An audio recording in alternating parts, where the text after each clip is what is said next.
Good evening and welcome to Whiskey Wednesday. Joining me tonight is just myself. The ninja wound up having a conflict and therefore he couldn't join us today. So it'll just be me. And today we're going to be talking about connecting in the remote workforce. Craig Dowden, who is a researcher in positive leadership amongst other leadership topics, wrote a pretty interesting article. You can read the article in the notes. And so we're going to go through it. I'm your host, Dr. Dan Ford, and this is EchelonOrchid. Guess who's back?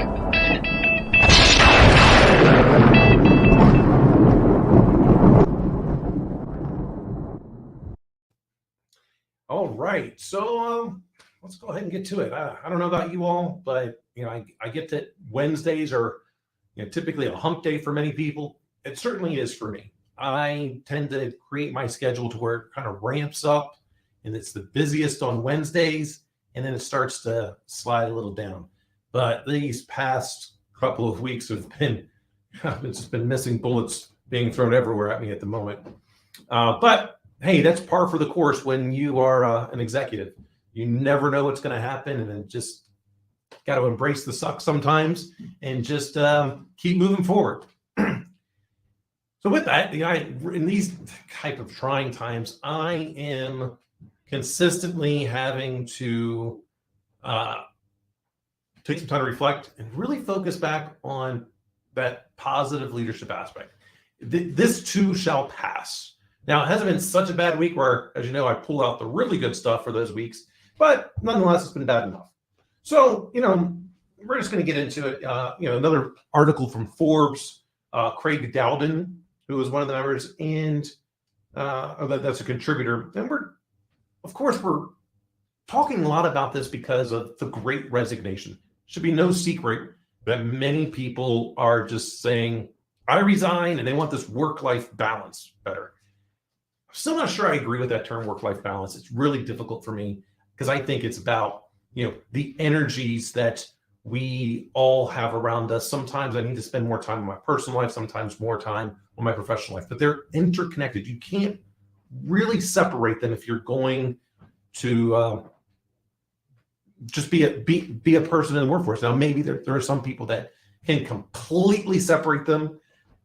I'm not one of those people, and that's okay.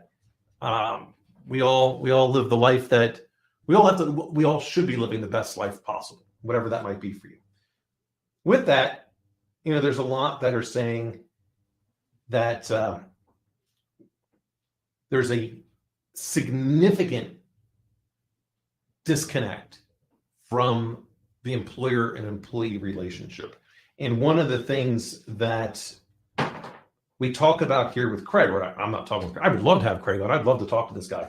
He seems like an interesting cat. I've been following I'll put some things in the show notes here as well. So if you want to follow him, he's on LinkedIn. He's got a lot of great content there.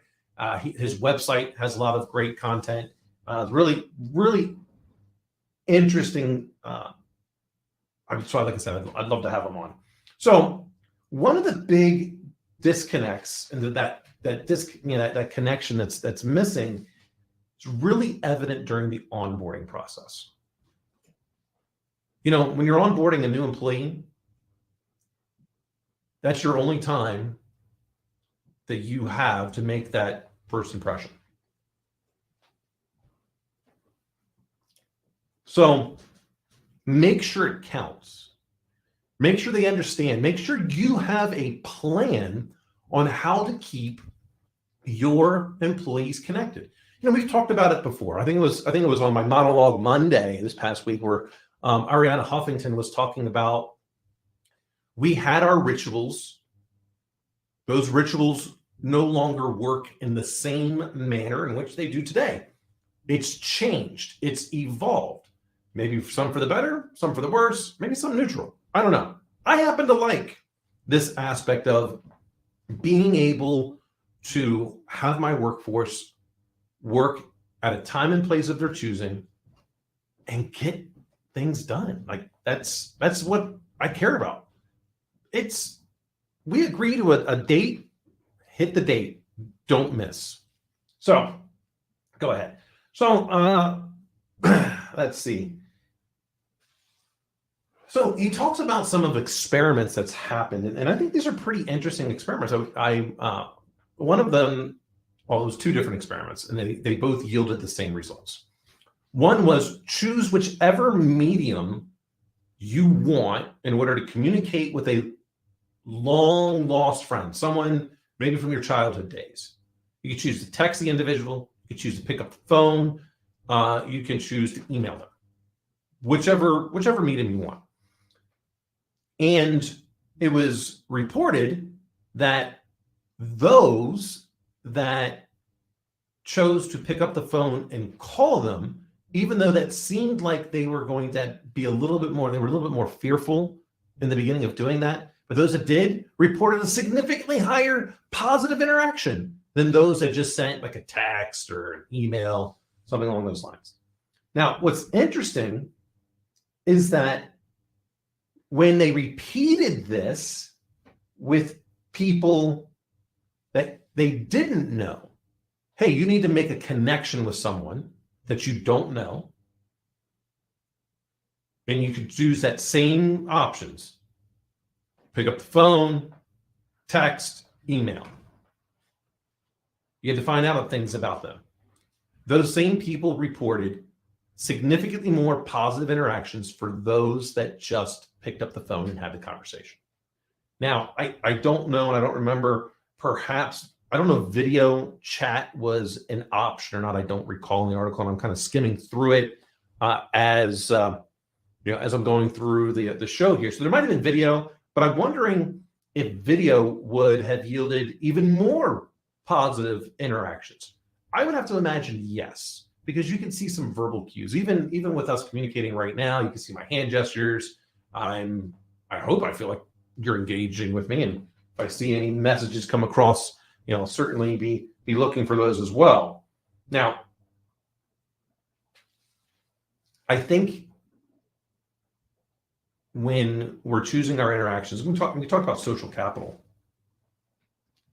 If you are so lucky to be considered a leader, then you're more in service. Like you should be a net giver. To me, it should be not even close. It should be by far. So the onus is on you to make sure your people are engaged, and you're engaging with your peers, and you're engaging with whomever you report to. It's up to you. This can be done. Is it hard? Well, I would say it's equally as hard to do it in person. I would say it's equal. It might even, to me, it's more difficult to get everything done that you need to get done if everyone is in the office. I can't tell you how many times being in major metropolitan areas that by the time I get to work, I may have already become irritated because of the traffic. It sets you in a completely different mood. So if you have to be in there at 8 and 9 o'clock in the morning, that's when you choose to get in there, and you're already in a bad mood as soon as you walk in, through not any of your people's direct faults. Like, it's not like they messed up and now all of a sudden you've got to answer to someone else. No, this is just because bumper to bumper traffic is horrid. It's just horrid. No, I can't think of a better word for it. And then maybe it might even take you more than 90 minutes to commute to work in that capacity. Now, look at the same thing in reverse. You're doing it on your way home. And sure, but yeah, there's a choice. You could choose to work like right next to the office. I get it. But costs are significantly higher, right? I know that, it's not feasible to think that you're just going to work right next to the office. At least I don't believe so. I believe almost outside of being in the service industry where you're directly interacting with customers on a face-to-face basis, almost 90% of those positions outside of those that I just mentioned can absolutely be remote or hybrid. And they can make their own schedule. They can. If anyone disagrees, feel free to at me. I'd love to add it to the conversation. But I am pretty sure anything that you bring up, we can come up with a solution for it. So what's next? I don't know. I'm a little bit I'm still a little bit confused as the amount of big Fortune 500 like CEOs mandating everyone just get back into the office. Hey, I'm glad as a small business, hey, please keep doing that, because then I'm going to take your talent. I'm going to offer them an opportunity to where they can live their best life, because I'm going to continue to work with them, and we're just going to negotiate on the when. They're going to own the when. I'm not going to force down when they're going to get something done. We're going to agree because, hey, we have business objectives, got to get done. But I'm going to make sure that they're getting a fulfillment out of both their personal and professional life. When you decide to be a leader, you have to take on the whole person. And if you do, I believe, and I have witnessed, and I continue to witness, people performing better at work. I mean, I think there's some numbers out there, and I can't remember what they are, and someone could probably look it up, but I believe that they say something along the lines of like the average person is only productive for like, 5 hours a day. That's 20 hours a week. I believe when you take care of the whole person, you're going to get at least 30 hours of productivity, at least, because they're more engaged. That you have built a bond with them. Remember, you can build a bond. It's not as easy over email and text, but video chat, that voice chat.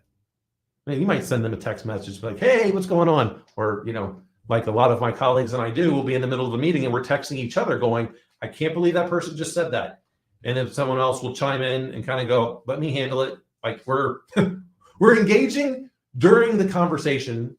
I don't know if that's good or bad.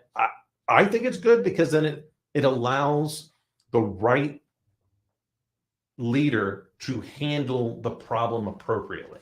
So I think it's a good thing.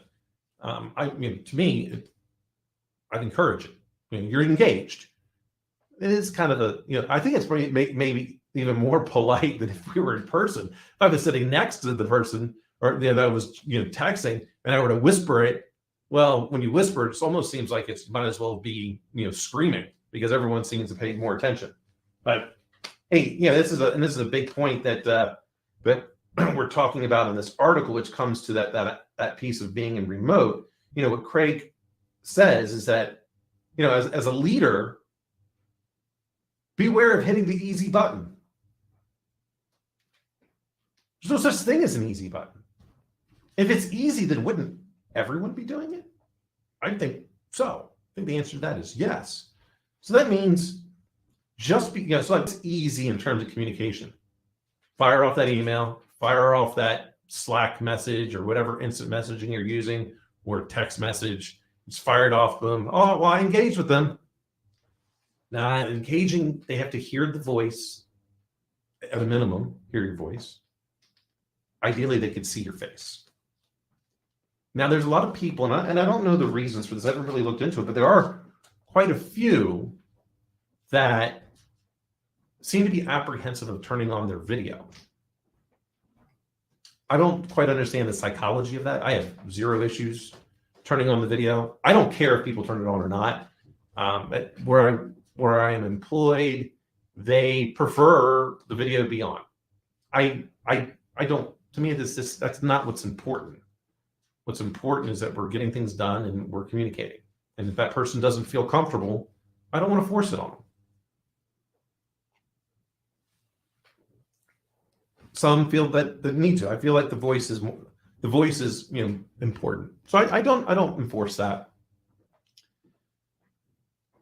I would hope that on occasion they would turn the video on and kind of have a better connection. But if they're not comfortable, they're not comfortable. And I'm not going to force someone into that kind of an uncomfortable situation. I don't like that. As much as I believe everyone should be comfortable in being uncomfortable, many just aren't. And that's okay. So be cautious when you're just going to fire off that text message feeling like that's enough to connect with your people. I don't believe it is. I haven't seen any evidence that would indicate that it's close to being good enough. As a leader, you need to be more. You need to be firing on all cylinders. You should be bringing that positive energy to your workforce and helping them get better every day. Definitely believe you got to pay special attention to new hires. This is your first and only time to be able to make a first impression on them. You've got them in the door. Really make sure they're engaged from day one. Make sure you've got their setup. Especially if they're a hybrid or remote employee, make sure they understand the protocol. Make sure they feel comfortable with the protocol. Train them on what it is that you're expecting from them, and really listen to their feedback.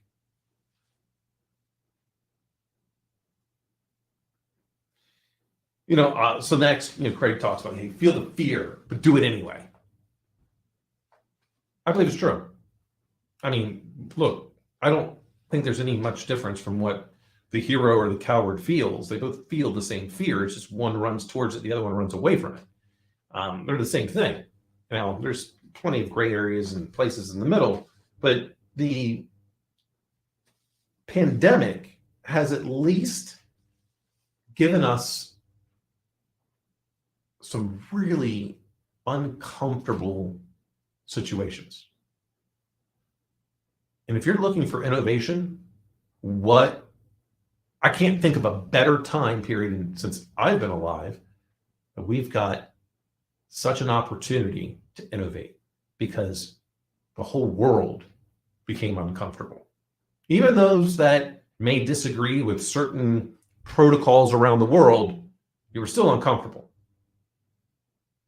No matter which way, because you couldn't travel the way you wanted to travel. You couldn't go eat where you wanted to eat. Sometimes you couldn't even go eat where you would like to eat because they were no longer open. There was many things which you can't say, oh, I'm still comfortable. I don't believe that to be true. So I am thrilled at the time in which we are living, because we're all should be getting comfortable being uncomfortable. And now let's look to innovating. Now, don't know what you might be thinking there about some of these nice, lovely topics, but feel free to chime in. Yeah, I was hoping the ninja would be here. We could keep on going back and forth with our dialogue, but that's okay. So I'll just tell a little bit more about what are kind of some of the things that I'm thinking about. I'm really focusing on my research at the moment. I believe I'm on to some things here about getting people connected with how they're going to be more productive. I was recently told it's a little bit too much of a soft skill. I don't know that I agree with that. And the reason why I say that is, does it seem touchy-feely? Well, yeah, but I think if you're not, because you have to connect with your people. I don't think you're going to connect with many people by forcing down their throats what they need to do. You connect with them through feelings, making them feel important. Now, hopefully you also believe that they're important. That's the authentic. Like, don't ever be anything other than authentic with your teams. If you are, eventually they're going to figure it out. And once they figure out you're not authentic, you lose all credibility. It's gone. You're done. It's over. What's the saying? It's over, Johnny? Yeah, it's over, Johnny, at that point. So be authentic. We had a conversation today about EQ. Now, I know the ninja doesn't believe EQ exists, and I know there's plenty of psychologists that say it doesn't exist. But you know what does exist? Emotions. We're all pretty emotional creatures. Some people hide it better than others. Some people reject feelings more than others. Some are more in tune with the feelings of themselves than other people. But I think that's the biggest point about when you say that emotional IQ is that you want to connect with people and you connect with them mainly on feelings. People are very willing to throw logic right out the door or the window or whatever the analogy is, based on logic, because they they feel like that's not going to happen again. So connect with them. So I believe by telling them, hey, I really want you to get better every day, it's going to make you more satisfied with your job. It's going to make you more marketable. You're going to be able to produce. I think that's extremely important. And I believe I'm connecting with them on their feelings. I find out, and I take notes on actually everyone that's ever worked for me. I've got a pretty good database of everyone that's worked for me on what they like, what they don't like, things about their family, things about their interests, because, well, one, I am genuinely interested, but there's so many people out there, and sometimes it's hard to keep it all at the forefront of your mind. So when I have one-on-ones with my team, I have this information. I reflect back on some of the things, especially like the past several one-on-ones. There was something personal, and I want to be able to follow up. I want them, because I do genuinely care about their well-being. And if there's something there personally that I might be able to help with, I want to be able to help. And there's a selfish part to that. The selfish part is if I can help them in their personal life, then their mind's going to be free to be able to perform. If they're worried about what's going on at home, then they're not as productive. And so there's a selfish part, but I don't believe my people would open up about those things that they felt I was not being genuine, because I do genuinely want them to live their best life. I don't say happy. I really don't like when people say they just want to be happy. I might have been reading and listening to way too much Jordan Peterson at the moment, but I kind of first part go, well, what do you mean by happy? And then I go, well, if you just want to be happy, well, what happens when happiness becomes the norm? Then are you still happy? I would think, no, I don't think so. And I think this is what Jordan was saying at one point, that life is more about suffering. And then that makes those moments of happiness and joy that much more enjoyable. I think he said that. If not him, I don't remember who it was. I don't know if I go so far, though, as to say life is just about suffering. I think life is about struggle. Life is about conflict. Neither of those are bad in my mind. As a matter of fact, I believe they're absolutely necessary. You might be going, Dan, or depending on, maybe Dr. Ford or Daniel, or maybe you might even be thinking Danny at the moment. Who knows?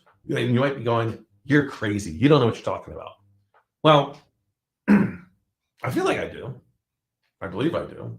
Others would tend to also agree that I do. So why do I say it's more about conflict or struggle? Well, when you're comfortable and you can't innovate, it's nothing, you don't have a problem. You don't have a care in the world. You're comfortable. You're like, yeah, let's go.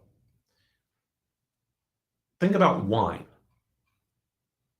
Those grapes only produce good juice that is properly fermentable and that is going to result in hopefully excellent taste based on their struggle. If they didn't struggle, you're not getting good grapes.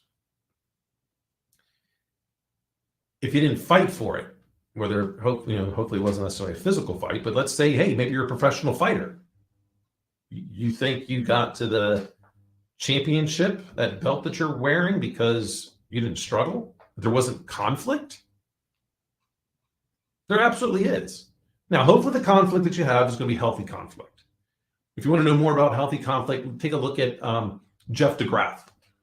Jeff DeGraff is Dean of Innovation over at University of Michigan. Go Blue. And he talks about the healthy conflict and what that means.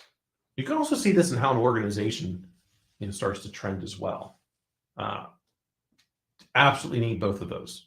And I think that's truly what life's about. And then sometimes you're going to have the result of that conflict and that struggle. The result will be joy, happiness. And hopefully you can look back on those moments of joy and happiness, and you'll have more of those than you will have of sadness or contempt. But I don't think you can have joy and happiness without having some type of struggle. I might be wrong, but I haven't seen any evidence to indicate the contrary. So where am I at so far this week? Well, I will be writing a blog a little bit about this recap, and I'll kind of give this, so at least I'll get one of my writings in that I talked about. Hopefully you'll like it. I'd love to hear some more comments back on it. I am a pretty busy weekend, I believe, coming up here. Got to get at least something done with the studio. I put it out there to the universe. Got to do it. Got to do something. And then I'm really working on trying to connect more with my local community. I reconnected with, I don't know if she'd be considered a career coach or executive coach from my MBA program at Michigan, but reconnected with her and was reminded of some tools that we have from Ross that I can use. And I'm hoping I can use that to help some of these small businesses out here in Elkhart, Indiana. And maybe you're wondering why I want to do that. Selfishly, because it's going to help me. It's going to help me be better. And if I can provide it only helps me be better if I provide a benefit to them. So I'm hoping I can help them, and in return, because I'm helping them and they're going to ask, hopefully eventually at some point, great questions, and those great questions are going to require great thought. And that great thought is going to result in solving a really good problem, and they're going to get better. And then that means as they're succeeding, they're going to have better problems to solve. And then hopefully they'll come back to me, and I get to keep my brain working to help solve really complex problems that are going to benefit everyone. That's what I'm hoping to do. That's what I'm planning on doing this weekend as well.